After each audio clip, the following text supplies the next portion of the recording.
Naruto और Sasuke अभी जिस जगह पर हैं, उस जगह का नाम है द वैली ऑफ डेथ। बहुत समय पहले लैंड ऑफ फेयर के अंदर हिडन लीफ विलेज को बनाने वाले दो महान निंजास, जिनका नाम है हाशिरामा सेंजू और मादारा उचिहा, उनके बीच इस जगह पर एक भीषण युद्ध हुआ था। मतलब उनके युद्ध के परिणाम से हिडन लीफ विलेज का आने वाला भविष्य तय होना था। तो इस युद्ध में ताकतवर हाशिरामा सेंजू ने मादारा उचिहा को मौत के घाट उतार दिया था और इसके बाद हाशिरामा सेंजू हिडन लीफ के पहले लीडर यानी फर्स्ट होकागे बने थे। तो ये स्टैचू इन्हीं दोनों की है। इस वक्त हाशिरामा सेंजू के स्टैचू के ऊपर नारुतो उजुमाकी खड़ा है और मादारा उचिहा के स्टैचू के ऊपर सास्के उचिहा। वैसे अभी मैंने जो बताया वो छोटा सा स्पॉइलर था। हाँ, तो पिछले एपिसोड में हमने देखा था जब नारुतो चिल्लाकर सास्के को पुकारता है तो इस बार सास्के रुक ही जाता है और नारुतो की ओर पलटता है। तभी वो सास्के का कुछ ऐसा चेहरा देखकर वो पूरी तरह से चौंक जाता है। वेल, सास्के उसे बोलता है, तो ये तुम हो। तुम्हें जरूर साकुरा ने भेजा होगा, पर मैंने उसे पहले ही बता दिया था, इसीलिए मुझे अकेला छोड़ दो और चले जाओ यहाँ से।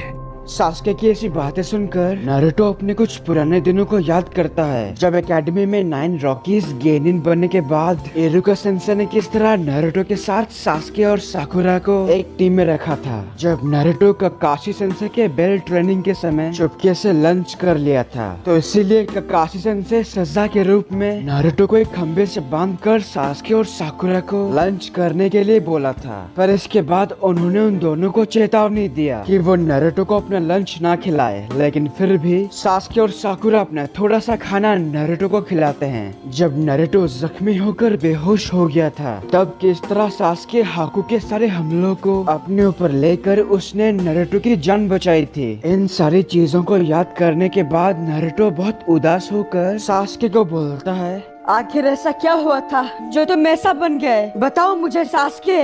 मैं जो भी करूं, इससे तुम्हें क्या मतलब? मैं अपने चुने के रास्ते पे चलूंगा और मुझे कोई नहीं रोक सकता, तुम भी नहीं, लूजर। क्या कहा तुमने? तुमने सही सुना। आज से, बल्कि अभी से, मेरा लीफ विलेज से कोई रिश्ता नहीं। नारुतो ये सुनकर पूरी तरह से टूट जाता है। वो दुखी मन से बोलता है, चोजी, नेजी, केबा, शिकमारू और रॉकली, उन सभी ने अपनी जिंदगी दांव पर लगाई, और वो भी किसके लिए? तुम्हें बचाने के लिए। बहुत बहुत शुक्रिया उन सभी का।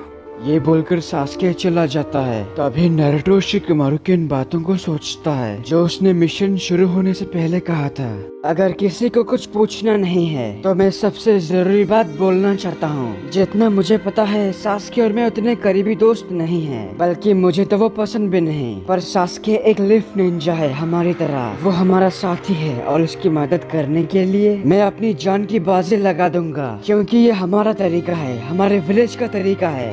तुम सभी ने अपना काम अच्छे से किया, इसके लिए तुम सभी का शुक्रिया, लेकिन अब मेरी बारी है। तभी सास्के जाते वक्त नारुतो अचानक से उसके ऊपर कूदकर उसे एक जोरदार पंच मारता है, जिससे सास्के के मुंह से खून निकलता है। तभी नारुतो एकदम गुस्से से बोलता है, सास्के, क्या तुम्हारे लिए अपनी साथियों की जिंदगी कुछ भी नहीं? अगर मैं तुम लोगों के साथ रहूंगा तो असली ताकत कभी हासिल नहीं कर पाऊंगा, इसलिए मैं ओरोचिमारू के पास जा रहा हूँ। बोलने से पहले थोड़ा सोच लिया कर। तुम्हें पता भी है, ओरोचिमारू ने हमारे विलेज पर हमला किया था। उसने हमारे थर्ड होकागे की जान ले ली, और तुम्हें लगता है वो तुम्हें फ्री में ताकत देगा? वो बस तुम्हारा शरीर पाना चाहता है। मुझे किसी की परवाह नहीं, मेरा मकसद ही मेरे लिए सब कुछ है। अगर तुम ऐसे नहीं मानोगे तो मैं जबरदस्ती तुम्हें लेकर जाऊंगा, समझ गए तुम? अच्छा, तो तुम्हें ऐसा लग रहा है। सास्के ये बोलने के बाद वो नारुतो को अपने एक ही हाथ से उठाकर उसके पेट में एक जोरदार पंच मारता है। वो पंच इतना तगड़ा था कि इससे नारुतो के मुंह से खून निकलकर वो सीधा पानी में जाके गिरता है। वेल, सास्के उस डब्बे से बाहर आने के बाद से ही उसकी फिजिकल ताकत पहले से कहीं ज्यादा बढ़ गई है। मतलब अब वो ओरोचिमारू के श्रापित निशान को बिना किसी दर्द के आसानी से इस्तेमाल कर सकता है। सास्के अपनी इस नई अनोखी ताकत को महसूस करके सोचता है, ये क्या, अचानक से इतनी ज्यादा ताकत? मैंने जितना सोचा था ये तो उससे कहीं ज्यादा है। दूसरी तरफ पानी के अंदर नारुतो को यकीन भी नहीं हो रहा कि सास्के की ताकत इतनी ज्यादा बढ़ गई, क्योंकि अगर पिछली लड़ाई की बात की जाए तो सास्के उतना भी ताकतवर नहीं था उस वक्त। उसके बाद वो पानी से बाहर आकर सास्के पर हमला करने के लिए पूरी तेजी से भागता है, लेकिन सास्के भी उसके हमला करने से पहले वो नारुतो के चेहरे पर एक जोरदार लात मारता है। फिर वो दोबारा पानी में जाके गिरता है, लेकिन कुछ भी करके वो अपने आप को संभाल लेता है। तभी सास्के उसे बोलता है, मैंने अपना रास्ता चुन लिया है नारुतो। मुझे किसी भी हालत में ताकत चाहिए जिससे मैं अपना मकसद पूरा कर सकूं।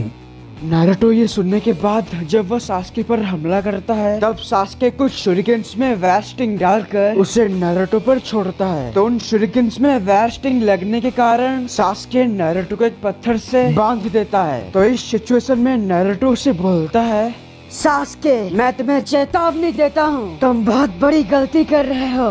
अलविदा लूजर। सास्के नारुतो को मारने के लिए इस वेस्टिंग के सहारे पूरी ताकत लगाकर फायरबॉल जुत्सु उस पर छोड़ता है। Fire style fireball jutsu. तो इस जुत्सु से निकला हुआ आग इन वेस्टिंग से होकर पूरी तेजी से सीधा नारुतो के पास आकर उसे जला देता है। और यहीं पर इस एपिसोड की एक्सप्लेनेशन खत्म होती है। अगर आपको ये वीडियो अच्छा लगा तो प्लीज लाइक और कमेंट कीजिए, और अगर आप मेरे चैनल पर नए हो तो इसे सब्सक्राइब करने के साथ उस बेल आइकॉन को भी दबा ही दो। तब तक के लिए खुश रहना, मैं मिलूंगा आपसे अगले वीडियो में। पीस।